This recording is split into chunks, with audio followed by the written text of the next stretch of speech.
4 plays, 61 yards in just 1 minute. And 13-yard touchdown run by Edgar Castro draws the Rebels to within 7. I'm John Beltran with Joe Ginther and our videographer Grayson Simmons. You know, what were we saying before the game, Joe? Even before we got on air, this could be a very high-scoring game.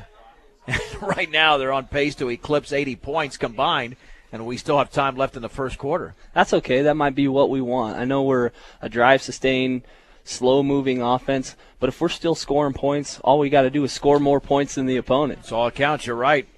And Joseph Cummings, the sophomore, will kick it off for Weld Central.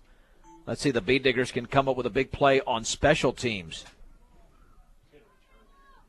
Bruce Melendez just raced out into the field, and now the Bee Diggers have got 11.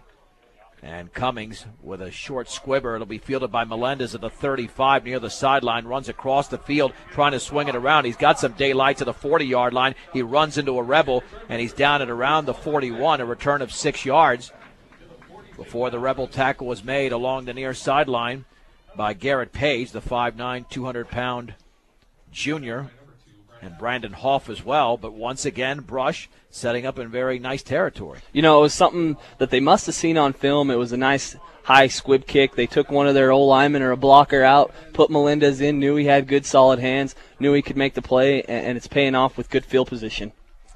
At their own 41-yard line with 41 seconds to go in the opening quarter, and Brush leading Weld Central 14-7.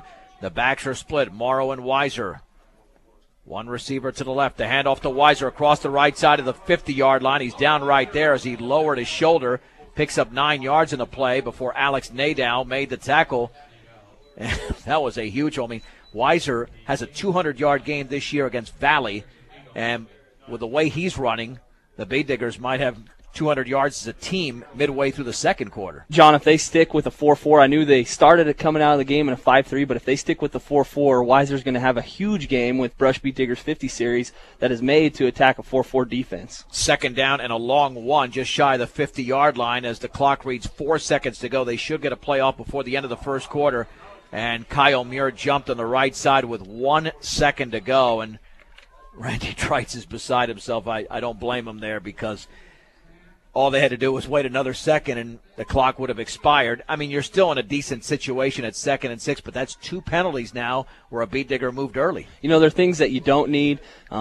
Penalties cost you no matter what, 5 yards, 10 yards, 15 yards, and it's going to be something they need to overcome. That's the end of the first quarter with the score. Brush 14, Weld Central 7 on 1010 KSIR and KSIR.com.